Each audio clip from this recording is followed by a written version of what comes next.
এই জন্য কুক না, কুত্তার মুত খাই। কিরে শালা ল্যাংটা ছবি দেখে বলে কুত্তার মুখ বিক্রি করতেছস? আরে কুত্তার মুত খাবি নাকি একটু? না সুধীর ভাই, এই কুত্তার মুখ আমি খাই না। কুত্তার মুত মানে কস কি শালা? শুনেন নাই, এটা বিদেশি কুত্তার মুখ। এই গোপন খবরটা তুই কোত্থেকে শুনলি? আরে সুলতানা খায় বমি করলো।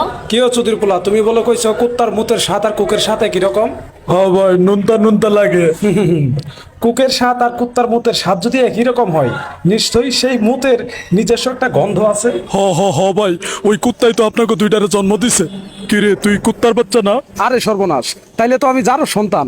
যে জিনিস সবাই বয়কট করতেছে আর ওই জিনিসের বিজ্ঞাপন আমি করতেছি। আমিও নাস্তিক, তোরা শালারাও নাস্তিক। আমার 14 গোষ্ঠী হারামজাদা। এই কুক খাওয়া আর কুত্তার মুত খাওয়া তো একই কথা। সুধীর পোলা এতক্ষণে বুঝছে। এই বাচ্চো, কুক ফালা। এই জন্য কুক না, কুত্তার মুত খাই।